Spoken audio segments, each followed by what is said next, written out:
అదే RTV app వార్తల్ని క్షణాల్లో చదివే అవకాశం ఉంటుంది. ఒక న్యూస్ పేపర్, ఒక టెలివిజన్ ఛానల్ మీ చేతుల్లో ఎప్పుడూ ఉంటాయి.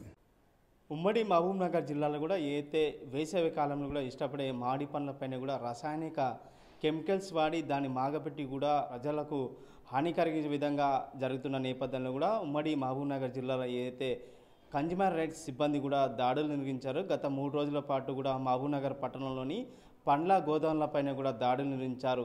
దాడుల్లో కూడా దాదాపు కెమికల్స్ అధికంగా వాడుతున్నారంటూ కూడా కన్జ్యూమర్ రైట్స్ సిబ్బంది కూడా అధికారుల దృష్టికి తీసుకుపోయారు. ఇదే అంశం పైన కన్జ్యూమర్ రైట్స్ జిల్లా అధ్యక్షుడు బాలరాజు ఉన్నారు. మిగతా విషయాలను అడిగే ప్రయత్నం చేద్దాం. అన్న, చెప్పండి, ఏంటి గత 3 రోజులు కూడా మహబూబ్నగర్ పట్టణంలో కూడా మామిడి పండ్ల పైన అయితే మామిడి పండ్ల గోదాముల పైన కూడా మీరు రైట్స్ నిర్వహించారు. ఏమేమి కెమికల్స్ వాడుతున్నారు, దాడులో కూడా ఎంత కెమికల్స్ మీరు సాధన చేసుకున్నారు, అధికారుల దృష్టికి తీసుకుపోయారా? ఇంతకుముందు గత కాలంలో ఇప్పుడు వచ్చే వేసవి కాలంలో మామిడి పండ్లు అనే సీజన్ను సంవత్సరానికి ఒకటేసారి వస్తుంది.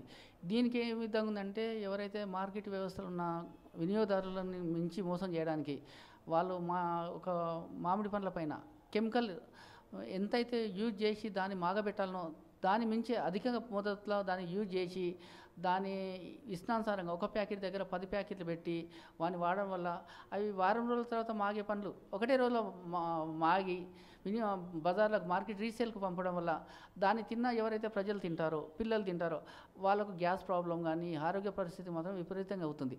దానివల్ల ఆరోగ్యం క్షీణించి ఎవరైతే మన ప్రజలు ఉన్నారో వాళ్ళు విపరీతంగా హాస్పిటల్ పాలై వాళ్ళ హెల్త్గా ఇష్టం వచ్చిన ప్రాబ్లంగా ఇబ్బంది పడతారు. అదేవిధంగా బనానా అరటి పండ్లు ఉన్నాయి, అక్కడ చూసాం సేమ్ యాజిస్ దాంట్లో గ్యాస్ ఫామ్ చేయాలి. గ్యాస్ ఫామ్ ఏం చేయాలి, వాళ్ళు ఏదైతే గ్యాస్ ఎంత లిమిట్ దాటి ఒకటి 3 బాక్సెస్లో 4 బాక్సెస్ పెట్టి యూజ్ చేస్తుండ్రు. ఆ విధంగా అరటి పండ్లు కూడా విపరీతంగా సేల్ కావడం, ఆ విధంగా దాని కూడా ఎఫెక్ట్ పడుతుంది. అదేవిధంగా ఇప్పుడు సూపర్ మార్కెట్లు ఉన్నాయి, డిమార్ట్, సూపర్ మార్కెట్, ఇలాంటి మార్కెట్లో కూడా ఓన్లీ హోల్సేల్ రంగం పెట్టి దాన్ని లెస్ దెన్ అంటే ఒక ప్యాకెట్లో 5 గ్రాములు 4 గ్రాములు తక్కువ ప్యాక్ చేయడం, ఇంకోటి ఓవర్ డేట్ అయిన ఐటమ్ అమ్మడం, ఇలాంటివి చేయడం వల్ల వినియోగదారులు చాలా మోసపోతున్నారు. ఇది ఇంతకుముందు గవర్నమెంట్ దృష్టికి తీసుకెళ్తున్నాము.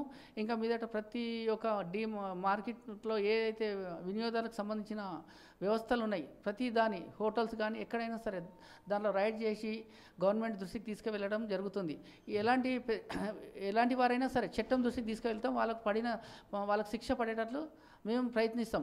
ఇంకో విషయం ఏంటంటే, ఈరోజు మన మహబూబ్నగర్లో గాజులపేట దగ్గర అయితే ఏదైతే బొక్కల ఫ్యాక్టరీ ఉందో అది గత కొన్ని రోజుల ముందు ఒక 1 year నుంచి సీల్ చేశారని చెప్పారు. కానీ అది ఎలాంటి సీల్ చేయలేదు. ఇప్పుడు కూడా దాన్ని బయట లాక్ పెట్టి లోపల వర్క్ చేయడం, అదేవిధంగా చాలా హానికరంగా ఉంది. దాంట్లో రైడ్ చేసాము, విపరీతమైన ఆయిల్ కానీ కెమికల్ కానీ ప్రతిదీ జరుగుతుంది. దానివల్ల అయితే ప్రజలు చాలా విపరీతంగా గ్యాస్ ఫామ్ అవుతుంది, చుట్టుపక్కల ఉన్న వాళ్ళకు హెల్త్ ప్రాబ్లం చాలా అవుతుంది. ఇది గవర్నమెంట్ దృష్టికి తీసుకెళ్తున్నాం.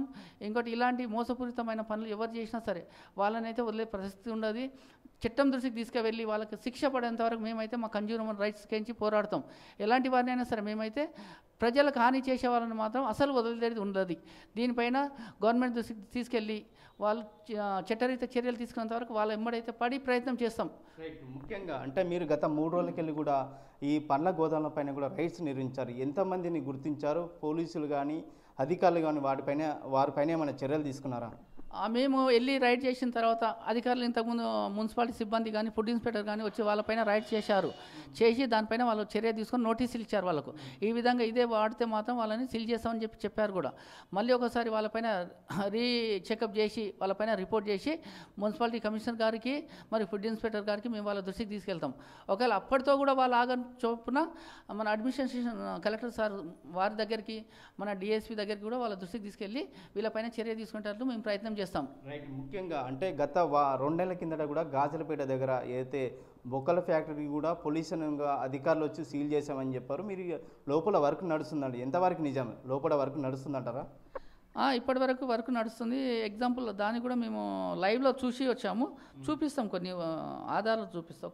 ఇప్పుడు ఈ విధంగా ఉంది, లోపలికి వెళ్ళాము, లోపల ఈ విధంగా ఉంది. ఇది మరీ దారుణం.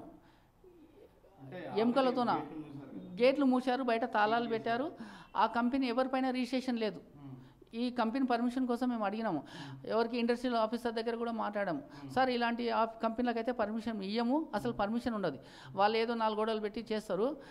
ఇది విధంగా చాలా ఇంతకుముందు కూడా గవర్నమెంట్ దృష్టికి తీసుకొచ్చినాం. ఎప్పుడు పోయినా అది బయట తాళం ఉంటుంది, లోపల వర్క్ చేస్తారు. వర్క్ చేయడానికి ఇంతకు మించిన వేరే అయితే మేము చూపించలేకపోతాం. ఏంటంటే కళ్ళ ముందు దృష్టికి చూసి మరియు దాన్ని ఏ విధంగా చూసాము అనేది మీకు మీ దృష్టికి ఫోటో రూపంలో చూపిస్తాం, చూడండి. ఇప్పుడు లోపల పనిచేసే సిబ్బంది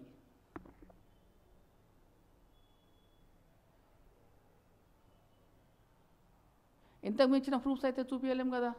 ఇది గ్రౌండ్ నుండి ఈ సిఆర్ఓ టీము, మా యొక్క కన్జ్యూమర్ రైట్స్ టీము దాదాపుగా ఒక 20 మంది వెళ్ళాం. Vice president, general secretary, joint secretary వీళ్ళందరం కలిసి మాట్లాడి గత నెల రోజులుగా ప్రయత్నిస్తే మాకు అనుకోకుండా ఒక క్లూ దొరికిన తర్వాత లోపలికి వెళ్ళాం. అక్కడ పోయి అడిగితే ఎవరికి సంబంధం ఉండదు, చూడండి పారిపోవడం, అందులో గలీజ్ స్మెల్, అంటే ఆ ఊరు వాళ్ళు ఎలా తట్టుకొని ఉంటున్నారో ఎవరికి అర్థం అవ్వడం లేదు. దీనిపైన ఎంత గవర్నమెంట్ దృష్టికి తీసుకెళ్ళినా ఎవరు స్పందించడం లేదు. దయచేసి దీని పెద్ద ఎత్తున సమస్యను తీర్చగలరని చెప్పి గవర్నమెంట్ దృష్టికి ఈ మీడియా మిత్రుల ద్వారా బయటకు చెప్పడం జరుగుతుంది. ముఖ్యంగా అంటే జిల్లాల్లో కానీ ఇలాంటి సమస్యలు, ప్రజల వినియోగదారుల సమస్యలు చాలా ఉన్నాయి. మీరు ఏ విధంగా ముందుకెళ్తారు, ఎట్లా దీన్ని ప్రజలకు సాల్వ్ చేసే విధంగా వెళ్తున్నారు, మీకు ఏ విధంగా వెళ్ళాలనుకుంటున్నారు?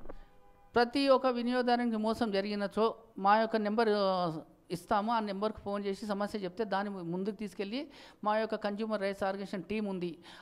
ఒక వినియోగదారునికి ఏ అన్యాయం జరిగినా ఎలాంటిదైనా సరే, ఎలక్ట్రానిక్ ఐటమ్ కానీ, ఫుడ్ హోటల్స్ల పైన కానీ, ఫ్రూట్స్ కానీ, ఎలాంటిదైనా సరే వినియోగదారునికి అన్యాయం జరిగిందంటే మా యొక్క సంస్థ వారి కోసం కష్టపడి గవర్నమెంట్ ప్రభుత్వం దృష్టికి తీసుకుపోవడం, మరి గవర్నమెంట్ దృష్టికి తీసుకోవడం, ఇక్కడ మన శాసనసభ్యులు ఎమ్మెల్యే ఎన్ఎం శ్రీనివాసరెడ్డి గారు ఉన్నారు, వాళ్ళ దృష్టికి తీసుకుపోవడం, ఇవన్నీ ప్రయత్నం చేసి తప్పు చేసే వారికి మాత్రం శిక్ష పడే విధంగా మేమైతే ప్రయత్నం చేస్తాం.